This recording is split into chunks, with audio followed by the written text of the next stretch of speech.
ukujula nokwami understanda. Le verse ithetha ngothando lukaThixo nembuyekezo yokwenza okulungileyo. Enye ke yezinto engiye ndiqaphele xa ndifunda iBhayibheli into yobana isifundisa i-obedience, into yobana if uhamba ngale ndlela nanku umvuzo waloo ndlela.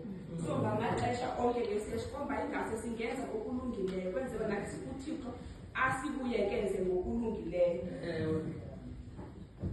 Siyafumanisa ke apha kwezi verses into yobana abanye abantu bakwaSirayeli bengenzi kakuhle phambi kwamehlo kaThixo. As a result, itsho kwezi verses idlulileyo, I think verse chapter 65, isithi babeke benze i-artificial celebrations bezibiza ngoba bona they are celebrating uThixo. Kanti bona inhliziyo zabo azikho kulento. Inhliziyo zabo they say something else that uThixo did not delight in. Bakhona ke abantu abezokulungileyo ngoba apha ihambe ithi God wants umuntu onehumble heart, umuntu othobekileyo enhliziyweni. And ke ngokumnandi because uThixo inhliziyo yethu iyayifihla. Ndithi mna xa ndikunqumela ukuba ndincuma genuinely kanti mna andinqumi genuinely. Uze undithembe mna as a person uba if umthwalo wakho ungawothulela kum mhlawumbi ungafika mna ifike ihlale endaweni ebhetele.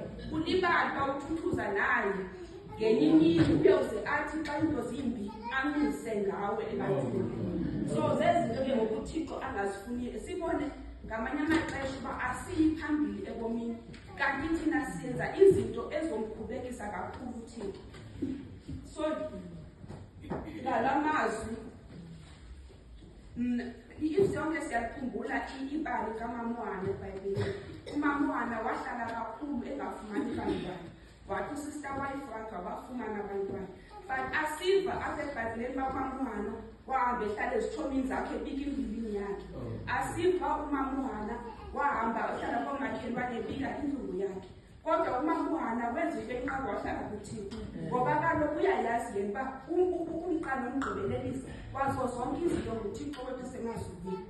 uMamwana wathi kehleli kuThixo uThixo walenza esimanga wangamniki nje umntwana ozafana nabanye abantwana. But uMamwana wafumana uSamuel. uSamuel kwaba yiprofethi edumileyo. uSamuel kwaba yinkokheli.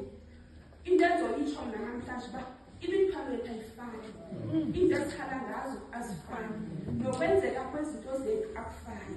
Namhlanje ngabe kanti wena uphangeli, omnye umuntu uyaphangela, but ayikho lento osuke elizweni likaThixo ngoba uyothi usabheka uyimisa inhliziyo. Namhlanje we don't expect uba ngenxa yomntana kamele nakho wafuna umsebenzi nakuwe kuyoba njalo. uThixo ikhalenda yakhe nekhalenda yethu azifani. uThixo ixesha lakhe nexesha lethu alifani. Kodwa one thing that I know, if uhleli uzinzile ekukhoneni bakhe uThixo uzakuphendula. Now you can always look back and see uba ilo ndafikelela njani nale ndawo endifikelele kuyo, but uzibona ufikelela. When you think no, it wasn't you, but it was God working timelessly behind the scene. Esenza le mfihlakalweni zikubeka iziqhuti ngabantwana bakho. Abantwana bakho bahlala bekorayini namhlanje. Abantwana bakho abalali endlini. Abantwana bakho baphegaphu engqaleni. Uphegaphu wena ematyaleni uzame ngamuntu. Kodwa ngeke thina le mini satsho ndithi ungaphinde ubhekabheka. Uhlale kulumthembu uThixo. Ngoba kaloku if ulindele wena uzofumana ivalidation yobomi bakho kum usezostake ebomini. Allow uThixo masirelaye kuye fully. Uthi uThixo masimthembe ngathi sonke. Kodwa thina mfundi zinezipressure zomhlaba na. Uyubone sihamba siyogabha kwezinye indawo. Ubone sihamba siyofuna uncedo kwezinye indawo. Kodwa God sends out the invitation imihla nezolo. Udizani kumnani kuleka Israel mithwalo. Mna ndawonye nibukuphuma. Kodwa instead of us resting in God, siyasiphume siyofuna validation ngaphandle. Abantu ngaphandle ke banomunya mfundisi. Ngoba kaloku ungafika umuntu engathi uyakuvuyela xa umuntu lakhe ephumelele. Kanti inhliziyo yakhe ilifile. Abantu banomunye abanye baphela ufunde ebantwini. Ngakho ungazi undithembe nantengqini ngoba kwamna ndinolunye. uThixo sends out an invitation every day. Every day. If you read Genesis, I think it's Genesis chapter 23.